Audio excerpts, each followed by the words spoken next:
ಮಕ್ಕಳನ್ನ ಪ್ರೈವೇಟ್ ಸ್ಕೂಲ್ನಲ್ಲಿ ಓದಿಸ್ತಿದ್ದೀರಾ? ಮುಂದಿನ ವರ್ಷದಿಂದ ಸ್ಕೂಲ್ ಫೀಸ್ ಭಾರಿ ಏರಿಕೆಯಾಗುತ್ತೆ. ಶುಲ್ಕ ಏರಿಕೆ ಮಾಡಲು ಈಗ ನಿರ್ಧಾರವನ್ನ ತೆಗೆದುಕೊಳ್ತಿದ್ದಾರೆ, ಸಿದ್ಧತೆಯನ್ನ ಮಾಡಿಕೊಳ್ತಿದ್ದಾರೆ.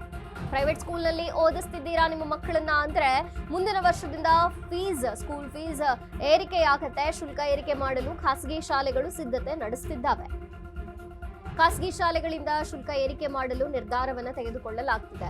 ರೂಲ್ಸ್ನಂತೆ ಪ್ರತಿ ವರ್ಷ 25% ಶುಲ್ಕವನ್ನ ಹೆಚ್ಚಿಸಬಹುದು. ಮುಂದಿನ ವರ್ಷ 18% 22% ವರೆಗೂ ಕೂಡ ಶುಲ್ಕ ಹೆಚ್ಚು ಮಾಡುವಂತಹ ಸಾಧ್ಯತೆ ಇದೆ. ಹೊಸ ಶಾಲೆಗಳ ಆರಂಭಕ್ಕೆ ಸರ್ಕಾರ ಅನುಮತಿಯನ್ನ ಕೊಟ್ಟಿರುವಂತದ್ದು. ಶಾಲೆಗಳಲ್ಲಿ ಮಕ್ಕಳ ಸಂಖ್ಯೆ ಕಡಿಮೆ ಆಗಿದ್ರಿಂದ ಈ ಹೊರೆಯನ್ನ ಹಾಕಲಾಗ್ತಿದೆ. ಶುಲ್ಕ ಏರಿಕೆ ಮಾಡಬೇಕು, ಇಲ್ಲ ಶಾಲೆಯನ್ನ ಮುಚ್ಚಬೇಕು.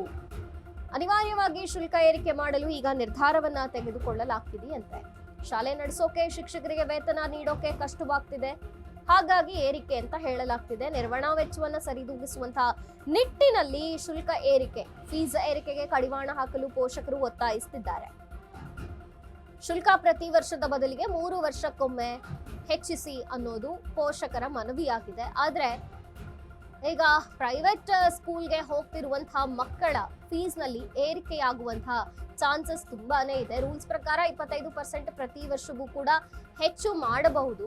ಆದ್ರೆ ಈ ವರ್ಷ ಅಂದ್ರೆ ಬರುವಂತಹ ವರ್ಷದಿಂದ 18% 22% ವರೆಗೂ ಕೂಡ ಹೆಚ್ಚು ಮಾಡುವ ಸಾಧ್ಯತೆ ಇದೆ ಅಂತ ಹೇಳಲಾಗ್ತಿದೆ.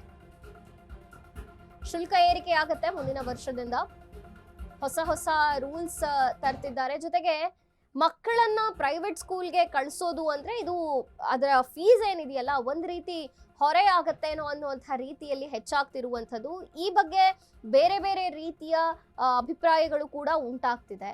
ಮುಂದಿನ ವರ್ಷದಿಂದ ಸ್ಕೂಲ್ ಫೀಸ್ ಜಾಸ್ತಿ ಆದ್ರೆ ಈಗಲೇ ಜಾಸ್ತಿ ಇದೆ, ಭರಿಸೋದು ಕಷ್ಟವಾಗಿದೆ ಅನ್ನುವಂಥ ಹೇಳಿಕೆಗಳು ಪಾಲಕರಿಂದ ಬರ್ತಿದೆ. ಜೊತೆಗೆ ನಿರ್ವಹಣಾ ವೆಚ್ಚವಿರ್ಬೋದು, ಶಿಕ್ಷಕರ ಒಂದು ಸಂಬಳವಿರ್ಬೋದು, ಎಲ್ಲವನ್ನ ಯೋಚಿಸಿ ಈಗ ನಿರ್ಧಾರವನ್ನ ಕೈಗೊಳ್ಳಲಾಗ್ತಿದೆ. 2026 ಮತ್ತು 27ರ ಶೈಕ್ಷಣಿಕ ವರ್ಷಕ್ಕೆ ಶಾಲಾ ಮತ್ತೆ ಕಾಲೇಜುಗಳ ಶುಲ್ಕವನ್ನು ಹೆಚ್ಚಳ ಮಾಡಬೇಕು ಅನ್ನೋ ವಿಚಾರವಾಗಿ ಈಗ ನಮ್ಮ ಅಸೋಸಿಯೇಷನ್ ಕೃಪಾ ಸಂಘಟನೆಯಲ್ಲಿ ಚರ್ಚೆಗಳು ನಾವು ನಿನ್ನೆ ಮಾಡಿದ್ವಿ.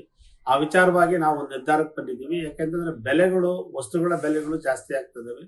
ನಮ್ಮ ಶಿಕ್ಷಕರಿಗೂ ಕೂಡ ಜೀವನ ಮಾಡೋದು ಕಷ್ಟ ಆಗ್ತಾ ಇದೆ. ಯಾಕಂದ್ರೆ ನಾವು ಕೊಡುವಂತ ಸ್ಯಾಲರಿಗೆ ಅವರಿಗೆ ಆ ಖರ್ಚು ಮೀಟ್ ಆಗಕ್ ಆಗ್ತಾ ಇಲ್ಲ. ಸೊ ಆ ಕಾರಣದಿಂದ ಅವ್ರ ಸ್ಯಾಲರಿಯನ್ನು ಕೂಡ ಹೆಚ್ಚು ಮಾಡಬೇಕು ಅನ್ನೋ ಒತ್ತಡವನ್ನು ನಮ್ಗೆ ಹಾಕಿದ್ದಾರೆ.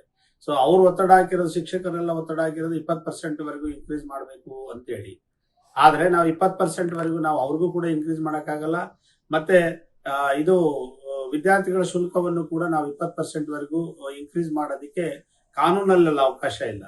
ಸೊ ಕಾನೂನಲ್ಲಿ ಅವಕಾಶ ಇರೋದು ಕರ್ನಾಟಕ ಶಿಕ್ಷಣ ಕಾಯ್ದೆ ಮತ್ತೆ RT 2B ಆಕ್ಟ್ ಅಂಡರ್ ಅಲ್ಲಿ ಅವಕಾಶ ಇರೋದೇನು ಅಂತಂದ್ರೆ ನಾವು 15% ವರೆಗೂ ಮಾತ್ರ ಇನ್ಕ್ರೀಸ್ ಅನ್ನ ಮಾಡಬಹುದು ಅಂತ ಅವಕಾಶ ಇರೋದು. ಸೊ ನಾವು ನಿನ್ನೆ ನಿರ್ಧಾರ ತಗೊಂಡದ್ದೇನು ಅಂತಂದ್ರೆ 15% ವರೆಗೂ ಅಷ್ಟೇ ನಾವು ಈ ಬಾರಿ ಇನ್ಕ್ರೀಸ್ ಅನ್ನ ಮಾಡೋಣ. ಕೆಲವರು 10% ವರೆಗೂ ಮಾಡಬಹುದು. ಸೊ ಅಷ್ಟರೊಳಗೆ ನಾವು ಶುಲ್ಕವನ್ನ ಹೆಚ್ಚಳ ಮಾಡ್ಕೊಂಡು ಈ ವರ್ಷ ನಾವು ಮಕ್ಕಳುಗಳನ್ನ ದಾಖಲಾತಿಯನ್ನ ಮಾಡ್ಕೋಬೇಕು ಅನ್ನೋ ಒಂದು ನಿರ್ಧಾರವನ್ನ ಮಾಡಿದ್ವಿ.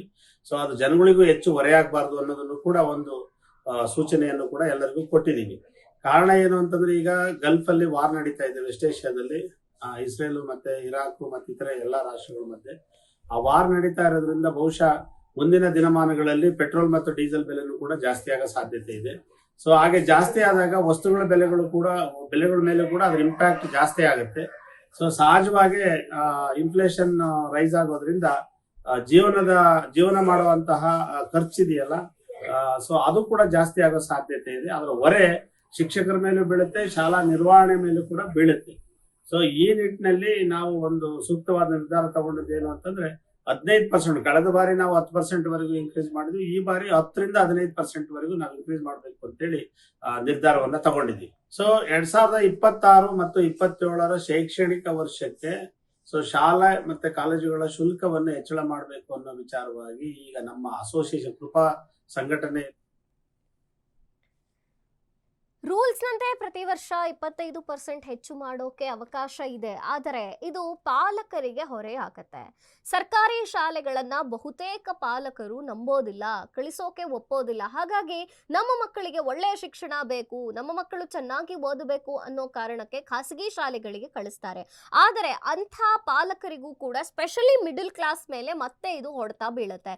ಮೊದಲೇ ಎಲ್ಲಾ ರೇಟ್ಗಳು ಏರಿ ಕುಳಿತಿರುವಂತಹ ಈ ಸಂದರ್ಭದಲ್ಲಿ ಶಾಲೆಯ ಶುಲ್ಕವೂ ಕೂಡ ಹೆಚ್ಚಾದ್ರೆ ವಿದ್ಯೆ ಇಷ್ಟು ತುಟ್ಟಿನ ಅನ್ನುವಂಥದ್ದು ಪಾಲಕರಲ್ಲೂ ಕೂಡ ಬರುತ್ತೆ. ಆದ್ರೆ ಶಾಲೆಗಳು ಹೇಳುತ್ತಿರುವಂತಹ ಪ್ರಕಾರ ಎಲ್ಲಾ ವೆಚ್ಚಗಳು ಜಾಸ್ತಿ ಆಗಿದೆ, ನಿರ್ವಹಣಾ ವೆಚ್ಚವನ್ನು ನಾವು ಸರಿದೂಗಿಸಬೇಕಿದೆ, ಇನ್ನು ಶಿಕ್ಷಕರು ಸಂಬಳವನ್ನ ಏರಿಸಿ ಅನ್ನುವಂತಹ ಬೇಡಿಕೆಗಳನ್ನ ಇಡ್ತಾರೆ. ಅವ್ರಿಗೂ ಕೂಡ ನಾವು ಕೊಡ್ತಿರುವಂತಹ ಸಂಬಳ ಸಾಕಾಗೋದಿಲ್ಲ, ಹಾಗಾಗಿ ನಾವು ಶುಲ್ಕವನ್ನ ಹೆಚ್ಚು ಮಾಡೋಕೆ ಈ ವರ್ಷದಿಂದ ಮುಂದಾಗ್ತಿದ್ದೀವಿ, 18% 22% ವರೆಗೂ ಏರಿಕೆ ಮಾಡ್ತೀವಿ ಅಂತ ಹೇಳುತ್ತಿದ್ದಾರೆ. ಆದ್ರೆ ಇದರ ನೇರವಾದ ಒಂದು ಹೊರೆ ಪಾಲಕರ ಮೇಲೆ ಬೀಳುತ್ತೆ.